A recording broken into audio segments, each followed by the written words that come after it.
You open the app again. Zillow, Redfin. It doesn't matter which one. There's a house you've had saved for months. Tonight the price is lower than it was last week. Your first thought is relief.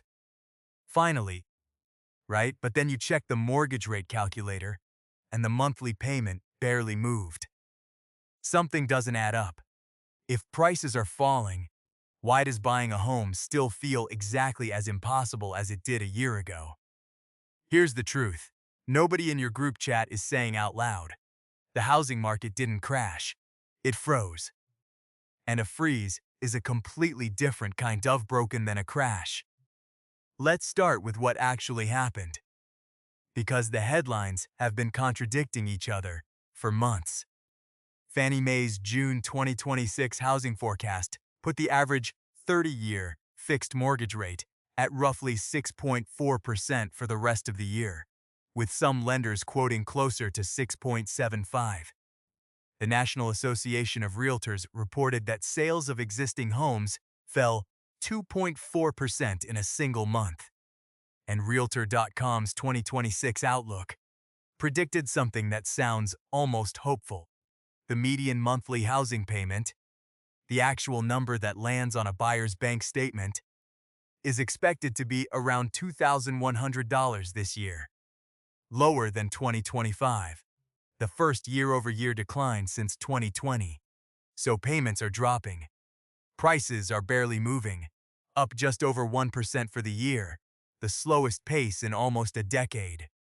Lawrence Yun, the chief economist at the National Association of Realtors, has described this as the most balanced market in nearly 10 years, meaning buyers and sellers finally have roughly equal leverage for the first time since before the pandemic. By every textbook measure, this should be the most buyer-friendly housing market in years. It isn't. And to understand why, you have to stop thinking about housing as a pricing problem and start thinking about it as a psychology problem. There's one more number that explains why balanced doesn't feel like relief. Harvard's Joint Center for Housing Studies has tracked the share of first-time buyers shrinking for years, down to some of the lowest levels on record, even as the overall market cools. Prices leveling off doesn't undo a decade of a shrinking down payment, turning into a bigger and bigger mountain. A market can stop getting worse and still not be good. In the late 1990s and early 2000s, economist Robert Shiller, who would later win the Nobel Prize, coined the term irrational exuberance to describe markets where people keep buying not because the numbers justify it, but because everyone around them is doing it too.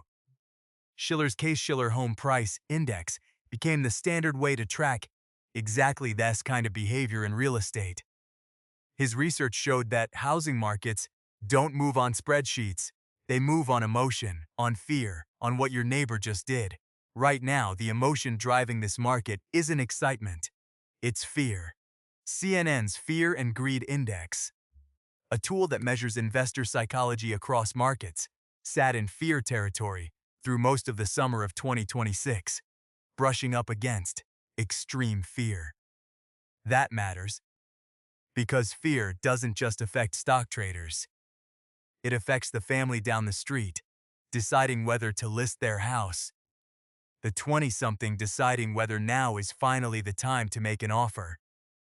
And the retiree wondering whether this is the year to downsize. And that's where the second piece of evidence comes in. And it's the one that actually explains the freeze. Picture a couple who bought their home in 2021, at the bottom of mortgage rates, locking in something close to 3%. Their house has gone up in value. On paper, they could sell tomorrow and walk away with a real profit.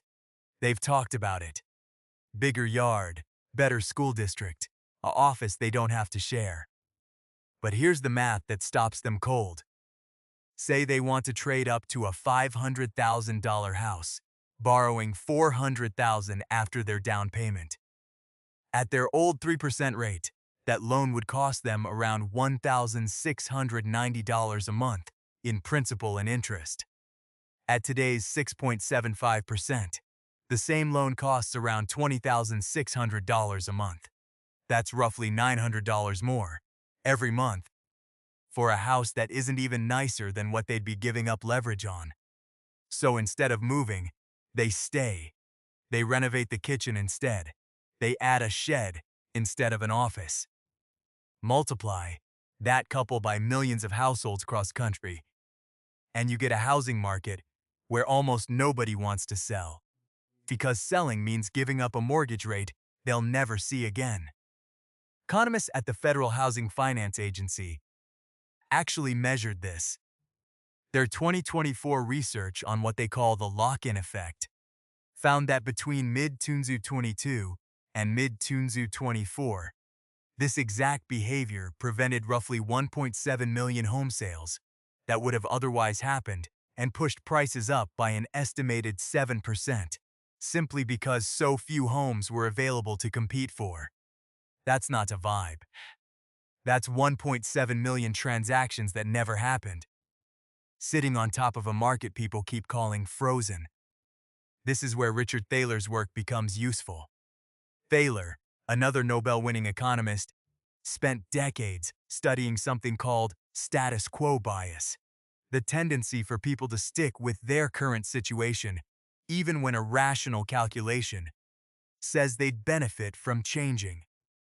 Thaler's research on mental accounting showed that people don't treat money as one big pool of interchangeable dollars. They mentally file it into categories, and a 3% mortgage isn't just a number to most homeowners. It's a locked-in asset, almost like a lottery ticket they refuse to cash in. So here's the counterintuitive twist. The housing market isn't stuck because homes are unaffordable in some abstract, distant way. It's stuck because millions of people are protecting a financial advantage they already have at the direct cost of anyone trying to get in. The people who already own are, without even meaning to, the reason the door won't open for everyone else. Compare that to 2008.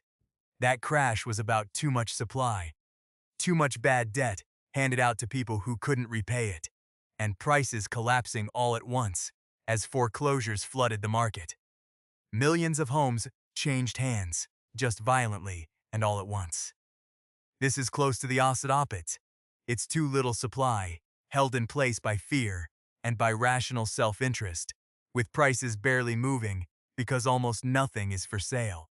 In 2008, the problem was too many transactions happening on bad terms. In 2026, the problem is barely any transactions happening at all. Same industry, completely different disease. Now here's the part that actually applies to your life. Whether or not you're buying a house this year, think about the last time you kept something you'd outgrown. Not because it still made sense, but because giving it up felt like giving up an advantage you'd never get back. A job you've stopped enjoying, but the benefits took years to build. A subscription you barely use, but canceling feels like losing something. Even a relationship or a routine that stopped serving you, kept in place, because change felt more expensive than staying still. That's the lock-in effect, playing out far beyond mortgages.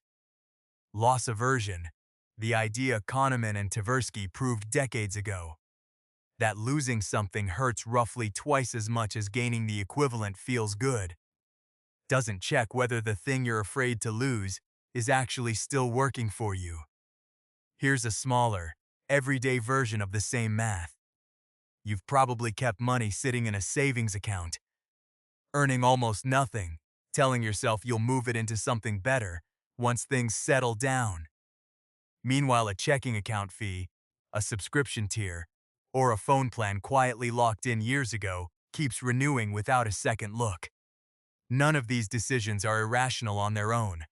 Each one, alone, felt safe, but stacked together, across millions of people making the same quiet choice, they add up to an entire system that stops moving.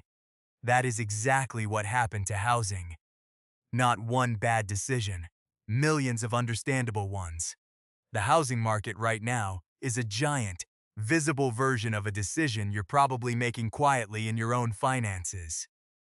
Not, can I afford to change? But, can I afford to give up what I already locked in? And once you see it in housing, it gets a lot harder to miss in your own bank statement. So the next time you check that app and see a price drop that doesn't seem to change anything, remember what you're actually looking at. It's not a broken market. It's millions of individually rational decisions, adding up to something that looks irrational from the outside. Nobody planned the freeze. Nobody voted for it. It just happened, one reasonable choice at a time. You open the app again. The price is lower. But now you know exactly why. That number was never the real story, and exactly why so many people around you are standing perfectly still.